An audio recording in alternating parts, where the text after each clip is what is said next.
Welcome to our second Brown Bag Session of 2025, which is our space for a short online informal learning session where you can just come on.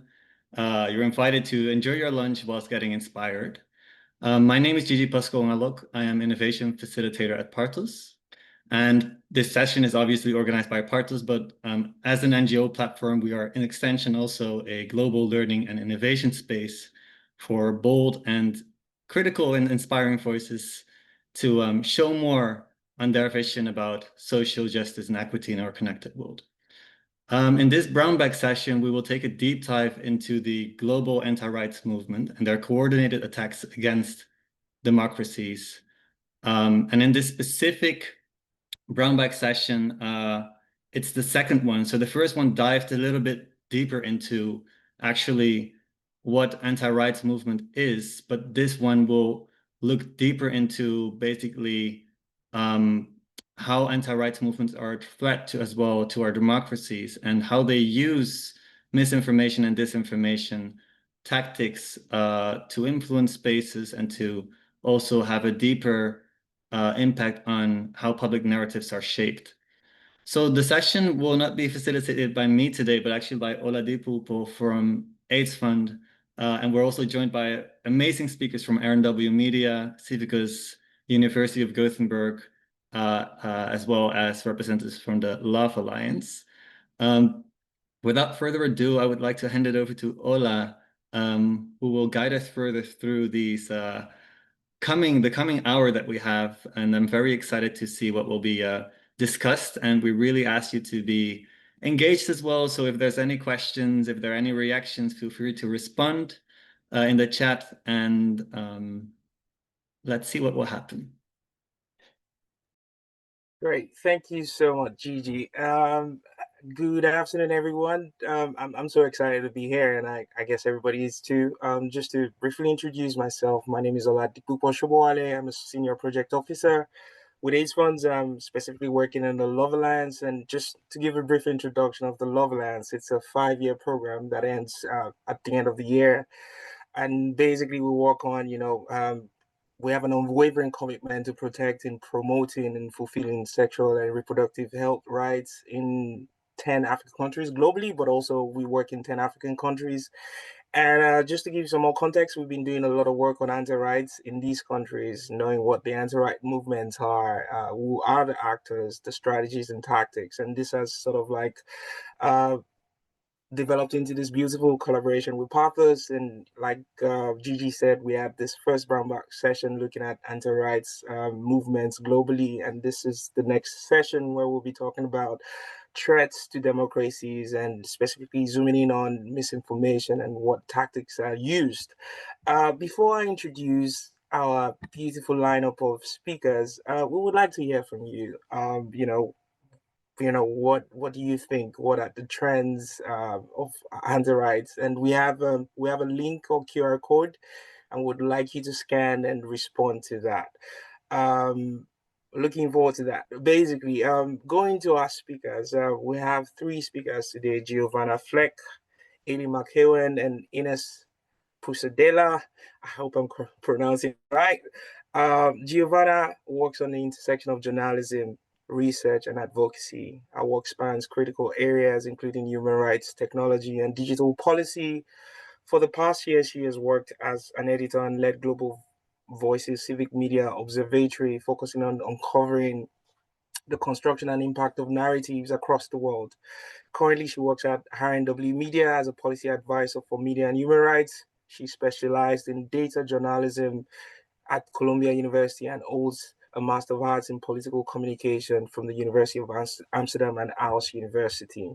Our next speaker is Ailey McEwen, who has been investigating how and why U.S. Christian rights groups have been working to influence sexuality and gender politics and rights in African contexts for over a decade.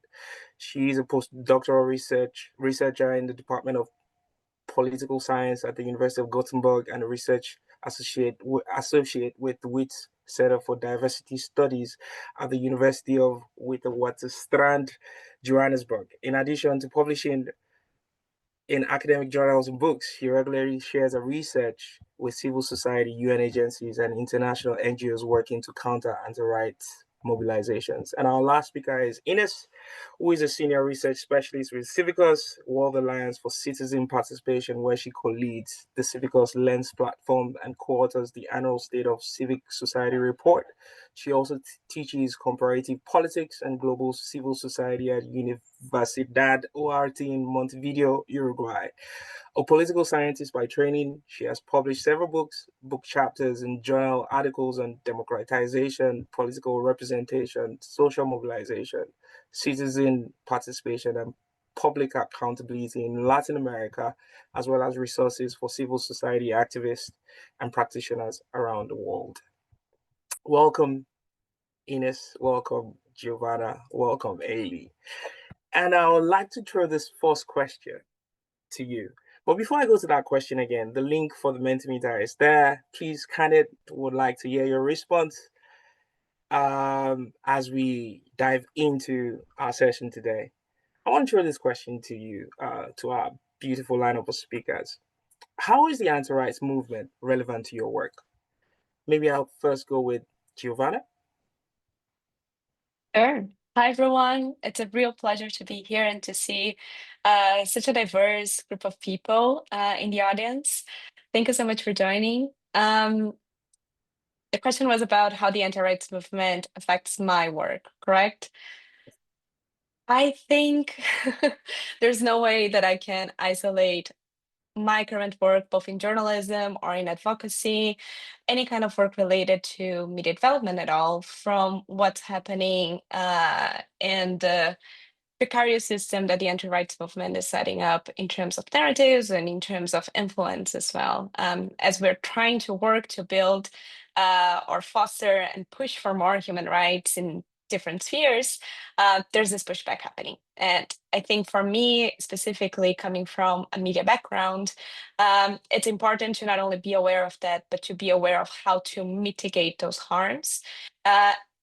And be aware as well to not upscale them, to not make them louder. So I can stop here, but I'm looking forward to hearing from Ines and Haley as well. Thank you, Giovanna. Haley, your thoughts? Sure, thanks, and it's lovely to be here with you all today. On my side, in my academic research, I've been very much interested in questions of, why is it that some differences make more of a difference in our lives and our life opportunities than others? And we can see in terms of the work that anti-rights actors are doing that they're trying to make some aspects of our difference incredibly consequential for what we can do in our lives and our bodily autonomy. So it's very much at the heart of the work that I do, but I think, I will leave it there and pass the baton over to Ines. I'm curious to hear your perspective. Thank you. Well, thank you for inviting me. I think it's already clear that it's worth having gone up so early to be here with you. Well, CIVICUS is a global alliance, civil society alliance that monitors and defends civic space and civil society action globally. And anti-rights forces, we see them as a threat to civic space, basically. What we're seeing is not simply opposition to, certain policies, but it's a systematic assault on the foundations of civil society through, sophisticated appropriations of rights language and democratic legitimacy by anti-rights forces. So from our civic space monitoring, we see these groups employing this, like three-part populist formula that positions good people, genuine people, hardworking families, faithful believers, law-abiding citizens against what they see as a corrupt elite of liberal politicians, activist judges, and international organizations like us. And they target, dangerous others, feminists, LGBTQI activists, immigrants, civil society organizations. They basically undermine the legitimacy of civil society by casting us as foreign-funded agents of elite manipulation. So these forces are reaching decision-making positions right now, and they are restricting associational rights, through laws that target foreign agents and limit civil society funding. They undermine the freedom of expression. We're going to focus on that by weaponizing disinformation campaigns. And those disinformation campaigns, they legitimize civil society voices. They attack peaceful assembly rights by counter-mobilizing against civil society demonstrations, creating hostile environments for civic participation. And they use civic space as a weapon, because they mimic civil society tactics. They create parallel organizations, appear legitimate, and they claim democratic authority through populist mobilization. So, I mean, they are a threat to the civic space that we have. Our mission is to monitor and defend that civic space. So yeah, that definitely affect our work to the core. Great. Thank you so much for your answers. I just want to quickly say again, for those who are just joining us, we have some questions for you. We'd like to hear your thoughts. So please, if you can scan the QR code so we can get your responses on that. But also, for those who have questions for our speakers, please feel free to put your questions in the chat there, and then we'll throw that to the speakers. Would like to go on right now. Ailey, I have a question for you, and thank you so much for the responses you gave to the first opening question. Ailey, why is it relevant to talk about anti-rights movement in relation to democracies? I would like to hear your thoughts on that. Thank you. Thanks, Oladipupo. Dovetailing off of Inez's really comprehensive overview of the impact of anti-rights actors and narratives on civil society. I think it's really, important to also recognize in doing that they're undermining and trying to erode democratic institutions. And I mean, here we are talking about disinformation and misinformation, and these tactics and developments, of course, are part of a bigger ecosystem of the knowledge politics that these anti-rights actors are using. So we can see, for example, connections between the disinformation that these groups will circulate around transgender people and their attacks on the academic field of gender studies. We can see the links between the dismantling of diversity, equity, and inclusion within schools and universities to what is going on within, the governments where you have anti-rights actors at the highest levels of political power, really undermining histories of civil rights movements and attacking critical race theory, right, in our universities.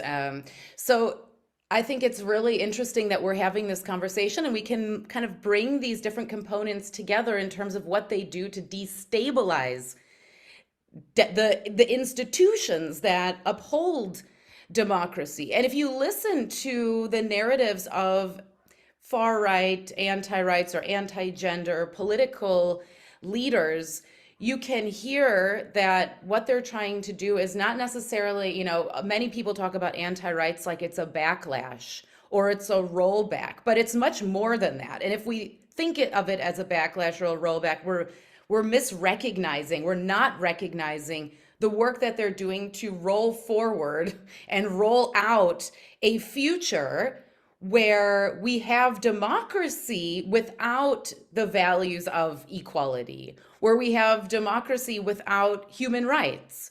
And this is something that they're trying to constellate in my perspective. But really, they're not just trying to take us back to the 1950s, 1960s. They're trying to take us into a new future where inequality and hierarchy that they want to entrench between racial groups, between genders, between sexual orientations, that this is the basis of society. And then once they are stripping us of our trust in science, of our trust in critical race theory or gender studies, that, there is no alternative for us to imagine. And we don't have the critical skills to identify, name, and challenge the forms of power that they are seeking to entrench and institutionalize and codify through law, embed in so many democratic institutions. Yeah, I think I'll leave it there. Yeah. Great. Thank you very much, Ailey. I have a question for you. Do you have any examples of like coordinated attacks in different regions, like things you've seen from your years of research? I think it would be lovely to get some examples from you on how this is coordinated on different fronts, maybe across different regions, maybe briefly.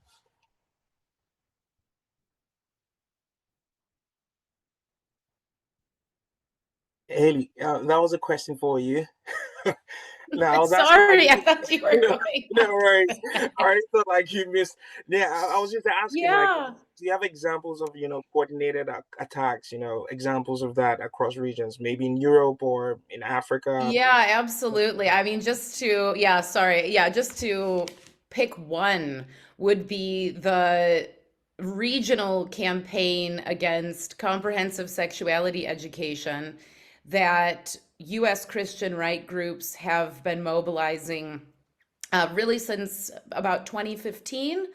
And there we can see how they used comprehensive sexuality education to repackage their anti-LGBTIQ ideology and rhetoric by saying that, we need to not have inclusion of gender and sexuality diversity or safe sex education or topics like consent and bodily autonomy in school curriculum. Because this is going to endanger or sexualize or homosexualize children, right? And the use of this highly emotive language has been very effective in enabling them to grow their support bases in places that they did not previously have a support base.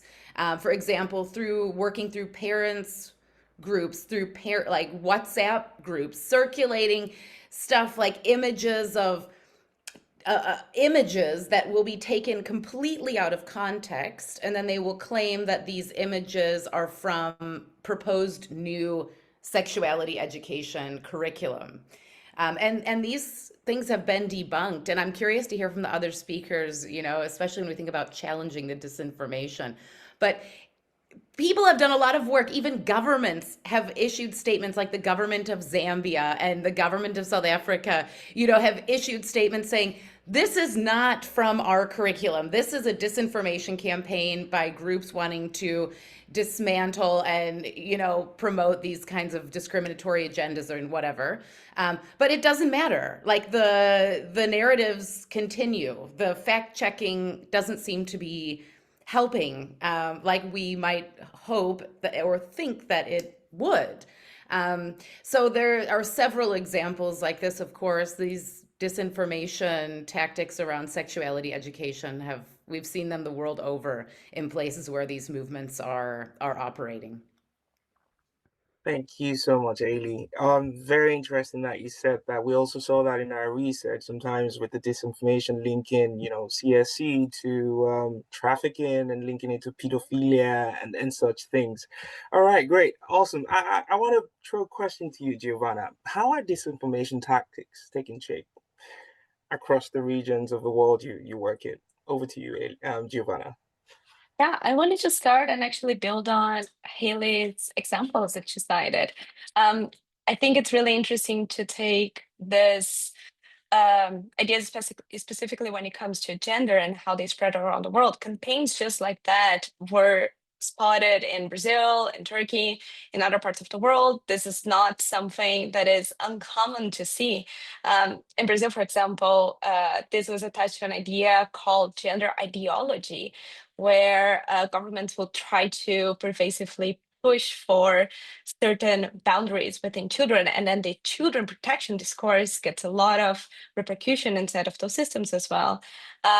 And completely sharing inaccurate and real information as well regarding to that, to create this idea of fear mongering between specific groups that might not be well informed enough, or might be preoccupied with certain topics, or might be just unaware of how things are actually developing on scale.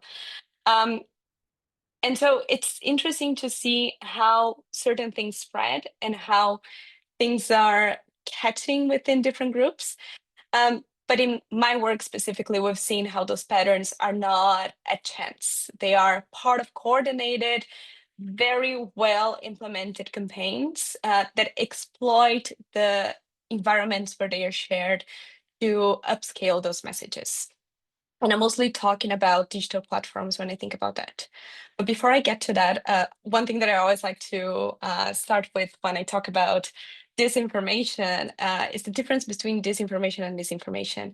And I think that also gives us a little bit of hints of why are we so bad at combating disinformation and why they're really, really spreading so fast. The key difference between the two concepts is intent and the intent to pose harm. Disinformation is pieces of discourse that are shared with the intent of causing harm, while misinformation are also pieces of information that can cause, or pieces of content that can cause harm, but perhaps not with the same intent as a disinformation campaign would be. And I think the real, truly harmful pattern is when disinformation becomes organic misinformation. And that's where we should really watch out. This is also why I try to avoid terms like fake news or malinformation. I think fake news is an easy one to debunk. If it's news, it cannot be fake. So it's a denial of the term. And so for that, it's much better for us to use words like lies, hoaxes, propaganda when they come. And when it comes to malinformation, in many jurisdictions, those practices are already regulated. So it's much better for us to also call them for what they are. Malinformation used to assign all the sets of information that is actually accurate, but it's used to the purpose of causing some sort of harm towards a person. Doxing, for example, when you reveal personal information online to provoke some sort of physical harm towards specific people, mostly human rights activists. But all of that mostly to say that we're navigating very complex information ecosystems. And this is a space where narratives are heavily used to be weaponized and to curb the advancements of human rights in both social and political spheres. And like Haley really well exemplified to us, anti-rights groups' use of the public sphere and the democratic spaces to amplify those ideas. I would say that one of the main recurrences where we see those narratives spreading is when they come to an idea or a strategy of creating an us versus them scenario. Us usually being some sort of pure or values attached sense of community, and them the others. And the others could vary between cultural, political, contextual scenarios.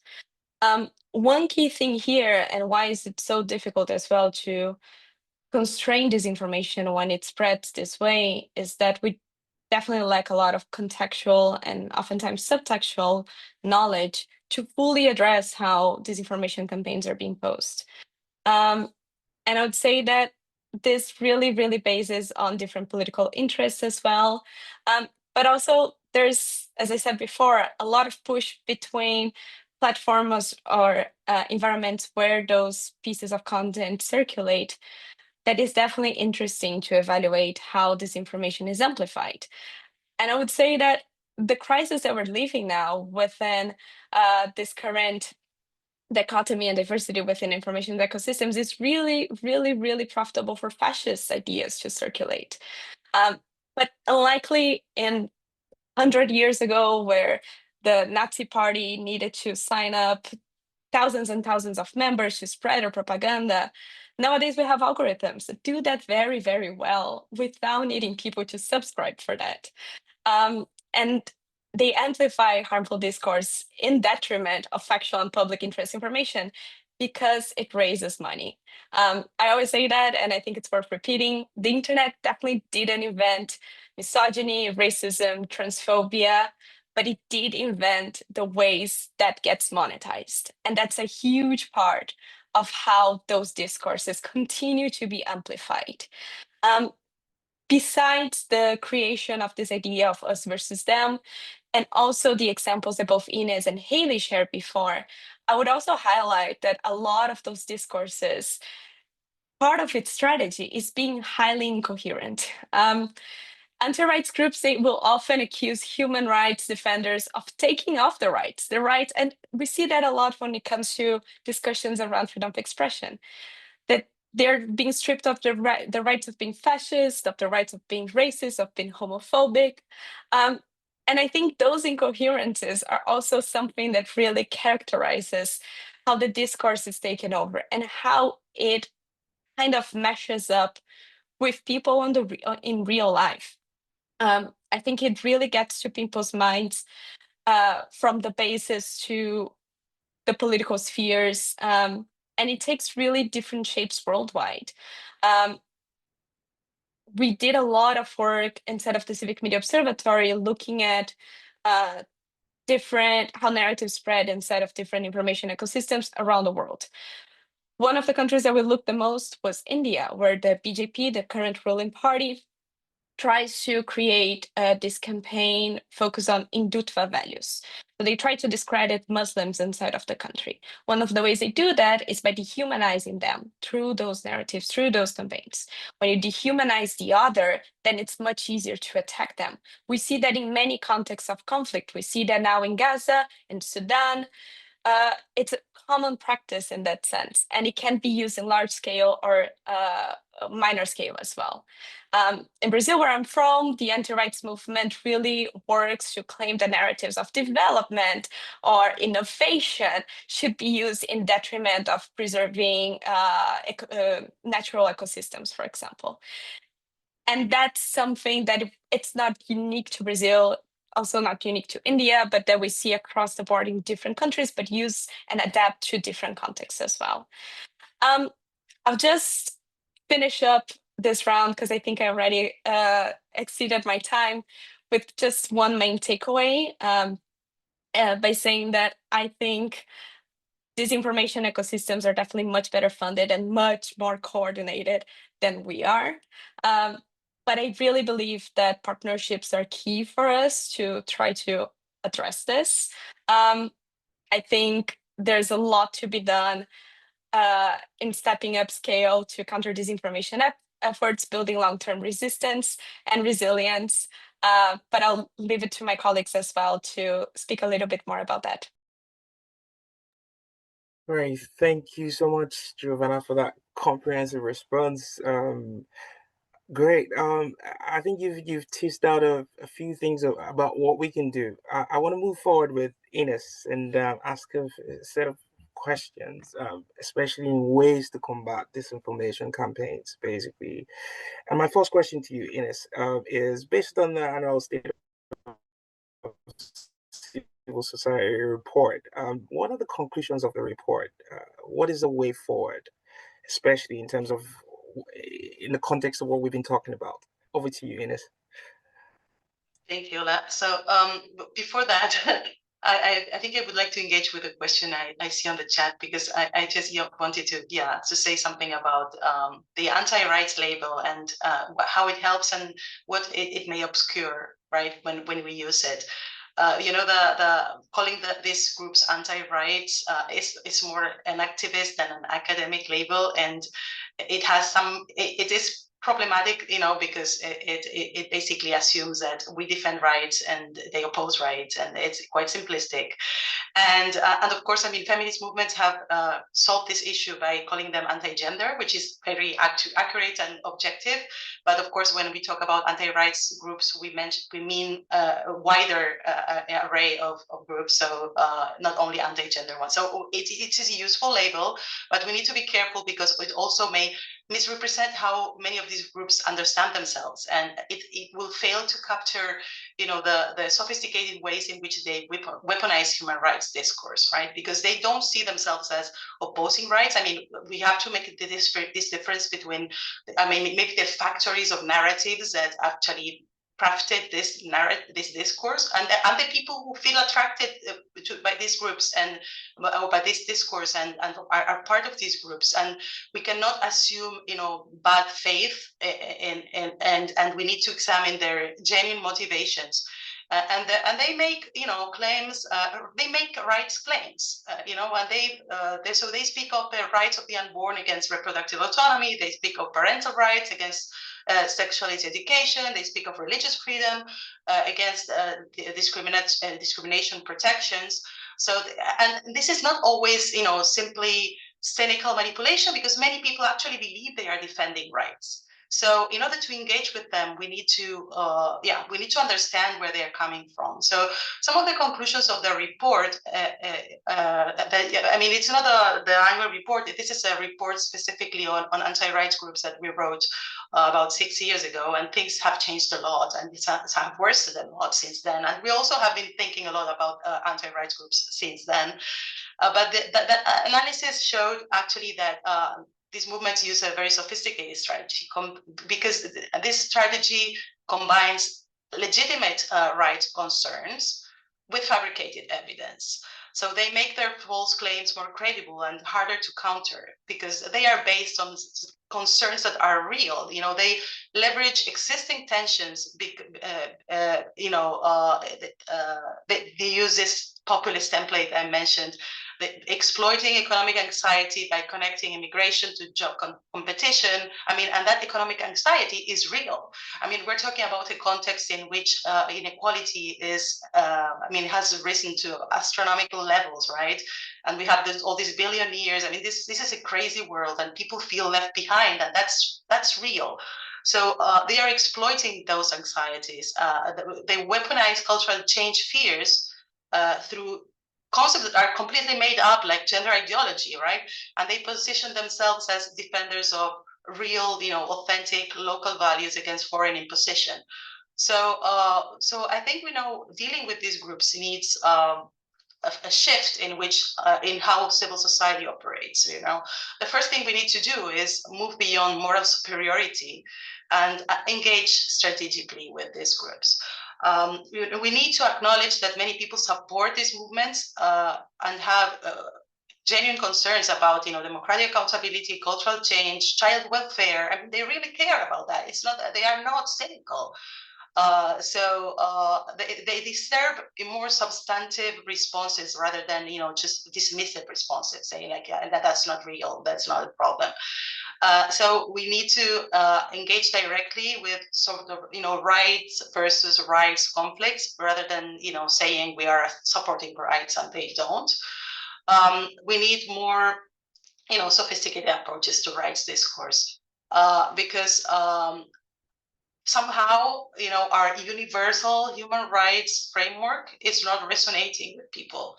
And so we need to link human rights discourse to actual real concerns that people have in their everyday life. What we cannot do is like just cede this terrain to opponents who are weaponizing the human rights language and the human rights like rituals and practices and the forums and everything for exclusionary purposes, right? So we need to get back the terminology that has been co-opted, challenging some concepts like pro-life, asking how much life is worth without access to jobs, identity recognition, health protections. But we need to reclaim those those concepts that have been taken away. And we need to build intersectional coalitions, bringing together a wider variety of rights movements around shared values. We need to make unusual connections with conservative groups. The ones that are open to dialogue, we need to speak to them. If we just perpetuate this idea that it's us versus them, we will never speak to them, and we need to speak to them because they are our best allies, because they speak their language, the language of religion that we don't, for instance, and yes, they can engage much better with anti-rights groups than we can. So basically, as we've heard before, anti-rights groups are leveraging these tensions, carefully timing their activity around elections and policy debates. They are coordinating their messages across borders. They have been very good at adapting those narratives to local context, but maintaining the core narratives.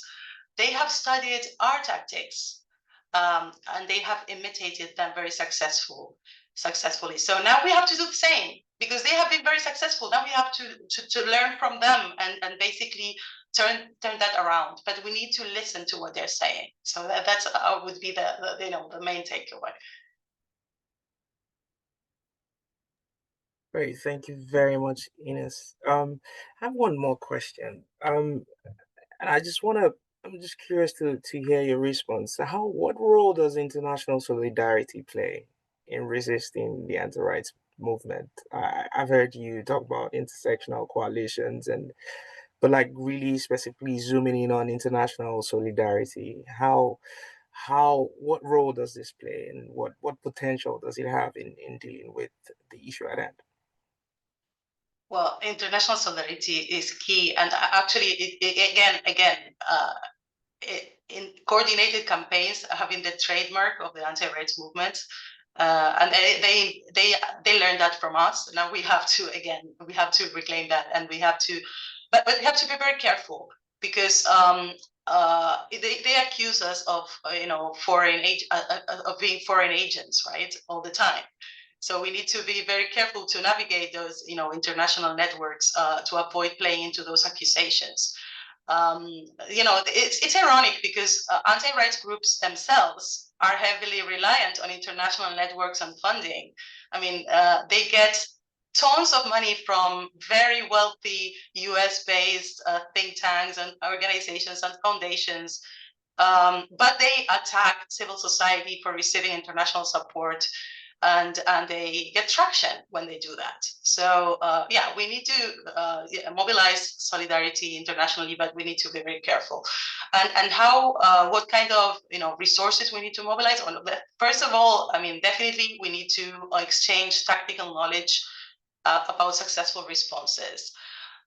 We need to coordinate advocacy efforts through international institutions, like the UN international bodies, I mean, regional bodies. That's something, anti-rights groups have been colonizing. I mean, they have been spreading. They are, one of the things one of the problems we have at the UN, for instance, the Human Rights Council, or the Commission on the Status of Women, or regional forums like the Organization of American States, is typically, I mean, all those are state-centric bodies, and there's little space for civil society, and that space is counted in minutes. You have minutes to speak, a couple minutes, and that space and that time is being sort of co-opted by anti-rights groups. So we need to be very strategic in how we use those spaces, and how we reclaim that space back, from them.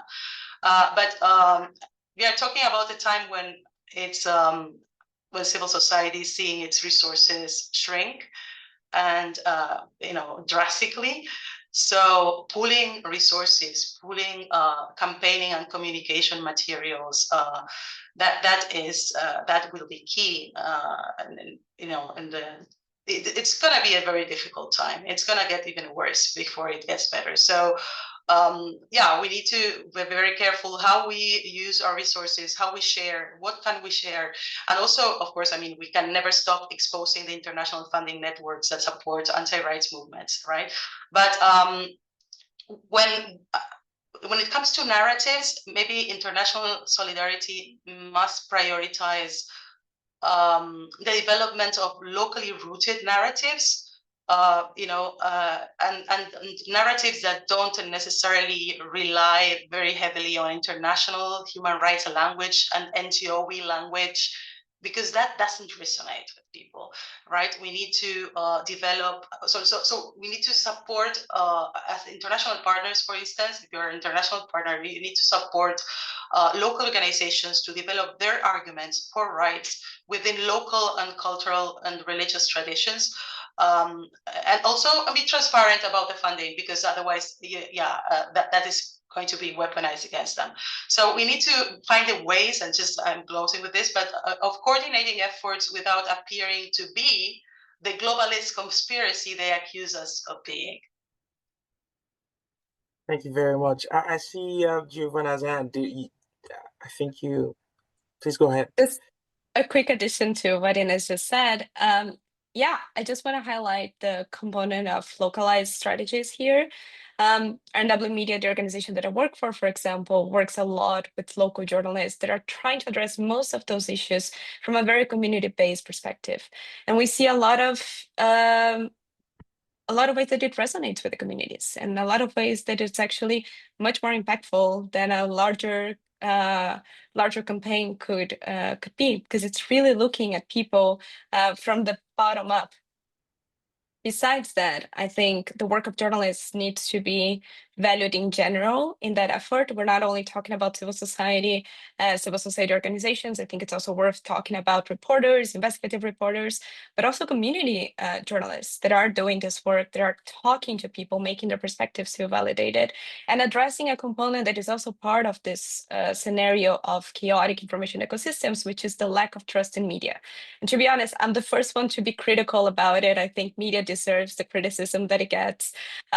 But the campaigns of curbing trust into journalism have been disproportionate, affecting journalists in a way that really amplifies the harm that we're talking about. And I think we should be serious about integrating journalists into those perspectives as well. And to add to that, there's no way that we can think about pushing back if we don't think about where this pushback is happening. And a lot of that is happening online. And there's no way as well that we can think about solutions without thinking about digital rights in alignment with human rights and tech policy as well.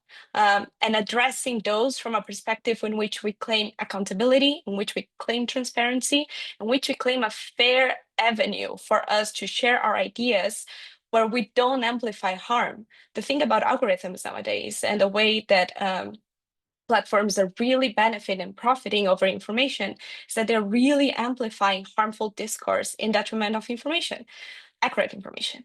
We don't have a fair play there. And if we don't, then there's no way that our reasoning, our narratives, the ideas that we want to try to create, or even the connections that we want to try to bring will be effective. So I think there has to be as well a larger grouping of those factors. But I'll pass it to Haley because I see your hand up as well. Thanks, Giovanna. Yeah, and I think this is definitely an important question around what is international solidarity when it comes to thinking through how we continue to do the work of promoting equality and human rights in the face of these highly coordinated, well-funded movements that are very much driven by elites, and very much it's a whole nother webinar that would be worth having around this entanglement of anti-rights and big tech. What I like to call the creeps of big tech, like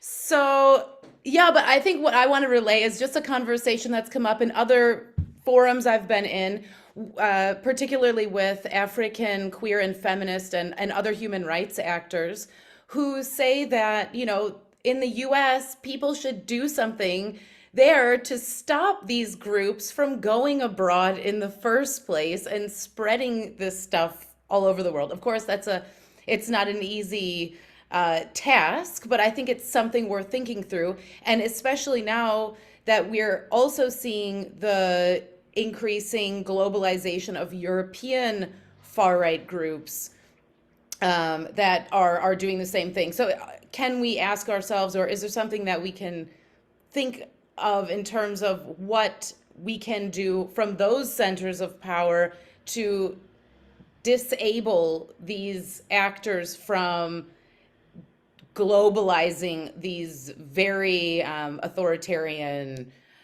agendas and narratives? Yeah, but that was all. Thanks. Great, thank you very much, Ailey. I see that Ines wants to say something, but I think it will be nice before we come back to Ines, and we have very restricted time to give some room for questions from the audience. I know there's been some questions here, but also just to look at our Mentimeter basically, and the responses. Pull that up while we go to that. Gigi, if you could do that for me, that would be lovely. Maybe put that on the screen. And while we do that, Ines, 2 minutes. You have an addition. Please go ahead, Ines. Okay. No, I just wanted to speak to the question that Julia posed on the on the chat. She's asking, she's saying, misogyny, structural racism have always existed, as have conservative narratives. So do you see this as anti-rights movement as different to others of the past? And that's a question we have asked ourselves all the time, right? When we started doing this on this report on anti-rights groups more than 6 years ago, and we were not coming from like gender studies or anything, so we started interviewing activists, LGBTQI activists, feminists, and we were like, at the beginning we thought this is new, because and we asked them about their experience interacting with these groups, and they said, the first thing they said to us is, if you think this is new, it's because you haven't been paying attention. They have always been around. So what's the difference between what's happening now and what happened before? They said, okay, the older feminists who had been in Beijing, they said, they emerged as soon as they saw we were becoming, visible and powerful. Doing more localized analysis. For example, I'm from Argentina. I've been studying the feminist movement in Argentina and anti-rights mobilization. And of course, before the women's movement wasn't so strong. The movement for abortion rights wasn't massive and didn't get any traction. These groups didn't feel the need to organize and mobilize and be visible in the public space. Because they were the status quo. They made the law, and the law that had been there, all the time. They were the authors of those laws that, for example, banned abortion, right? But they started mobilizing in response to so they became more visible in response to feminist progress. That was probably different in different contexts, but in some contexts their emergence as political actors is a reaction to feminist groups. So one of the things that I see different from the past is these groups didn't feel the need to organize so much as they just did feel this need when they saw the order that they supported threatened, and now they are better organized, better funded, more networked than ever before. So they are a bigger threat than they've ever been. I don't know if you all agree with this, but this is something I'm seeing in the research that we're doing, for instance, in Latin America. Right. Thank you very much, Ines. I see a comment here about someone saying, can you share some resources on successful resistance, and maybe a follow-up session? Definitely, we're going to have more sessions on the anti-rights. This is the second one. We're still going to have a series of brown bag sessions before the end of the year. But maybe one example from you, Ines or Giovanna or Ailey, on successful resistance that you've seen, projects or things like that you've seen take place. I can just Yeah, quickly Ailey. mention. I have shared a report that recently came out it focuses on West Africa, but there's some very nice concrete examples of what feminist groups in the region are doing. But I think, being the Afrocentrist that I am, I will shift over to Nairobi, where there was recently the Pan-African Conference on Family Values. And it was, I think, the first time I have seen, at least in the context I look at, a time where we actually saw the narrative shift a little bit against these far-right groups. And there were several activities that were underway surrounding this conference. First and foremost, a media storm that was created exposing the hypocrisy of these so-called Pan-African family values, this agenda. There was a billboard campaign. There was an effort to get the hotel not to host the conference. There were also petitions going around against websites like booking.com that have this conference venue and hotel on their website. There was a caravan that circled around the venue with feminist messaging, human rights messaging, and the messaging that families are diverse and they're about freedom for everyone. It's not about, discrimination and things like that. So, I mean, I think that whole scene was a really amazing case study in collective action that was taken by many different kinds of actors, actors who are working to advance human rights, equal rights, so on and so forth. And and I think we saw there a lot of really creative, innovative strategies that were being used, and we saw some shifting, in terms of the public discourse and how this event was featuring in media landscapes and public awareness. Thank you. Giovanna? Inez asked me on the chat if Brazil would be a case of resistance. And my answer to her was often, but unfortunately not always. And I just want to expand on this a little bit. Not sure how familiar people are here with what's happening politically in Brazil, but 2022 was the year of the last elections. Former President Bolsonaro, representative of the far right, was exited, attempted a coup. The current president, Lula, took over the presidency amidst a lot of political instability and a rise and 4 years of government under the far right, anti-rights movement and power inside of the country. I think what we're seeing now in the aftermath of all of that is that those movements continue to have a lot of resistance and pervasiveness inside of the political system. And I think they're learning a lot from autocracies around the world on how to cultivate those same values inside of democracies. And that there's a point in which our democracies stop working fully to respond to those and starts also to preserve some more, I would say, difficult practices that are oftentimes associated as anti-democratic practices to curb the assault that the anti-rights movement takes on democracies. It's a really, really difficult balance. What we're seeing inside of Brazil now is a challenge to our national sovereignty. It's a threat to the next elections happening next year as well. All this doubt and lack of trust cast on the electoral process. We have seen this before, it continues. So I think it's also a case in which there's no solution that is permanent and there's no solution that can stop being constructed.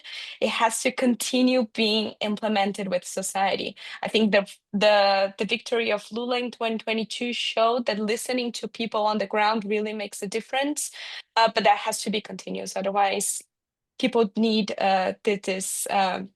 these responses and they need to see it in their real life continuously. There's a lot more to it, but I'll stop right here in the best interest of time. If anyone has any specific questions of Brazil, please feel free to reach out to me. Great. Thank you very much, Giovanna. We have very, very limited time, and I think that maybe for the subsequent sessions, we need to maybe increase it a little bit to 1 hour, 30 minutes so we can, answer questions and really do a deep dive into this. But be rest assured, we're going to have more sessions coming up and very interesting topics to look at. I quickly want to talk about this before I hand over back to Gigi, basically looking at the responses on, how do we respond to anti-rights narratives? And it's quite surprising to see that, well, not that surprising, but still, we have a 2.8 for how well prepared is the organization to counter the anti-rights narratives. That's very interesting to see. But also, just with the next one, how much does your organization prioritize countering anti-rights narratives? I'm not very happy with the scores I'm seeing here, meaning that there's more work to be done. We've talked about the need for sectional or cross movement collaboration, really focusing and investing on local narratives, and so much more. Please feel free to, we're going to put, we're going to have an evaluation form, but also put the contact information of all our speakers here, and feel free to, contact them directly. We're going to be launching our report very soon, which we will really disseminate widely. So we'll be in touch with everyone. I think because of time, I'm going to hand over back to Gigi. But it was nice speaking to all of you all. Thanks. Gigi, over to you. Well, thank you, Ola, for the moderation, and also all the speakers for all your wonderful insights.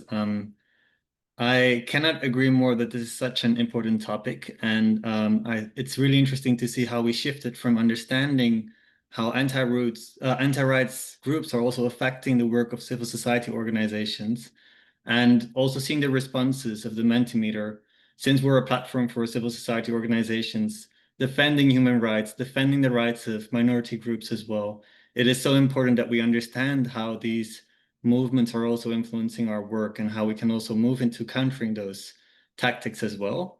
Even though it's a huge and big challenge and effort to do that, I really think that we should continue building partnerships, as Giovanna mentioned, and maybe the first step is to join each other in these spaces to understand more on how we can collectively respond to this. So again, I really would like to thank you, all the speakers, Haley, Ines, Giovanna, Ola, for being here today. Also the people that attended the session online. We would love to end this this session as well with a little, what's it called? It's an evaluation form, which would help us as well to understand how you've been experienced in this session, but also how we can improve upcoming session and what type of topics are relevant for you to learn about. So I'm just going to pull up a QR code that you can use as well. Second. There you go. And I will share the link in the chat as well. And it would be wonderful to hear your feedback. And with that having said, I'm wishing you a wonderful afternoon or day or morning, wherever you're based. And we hope to see you back at the next Brown Bag session, which will be happening this year as well. Okay. Have a wonderful day. Bye-bye. Thank you. Bye.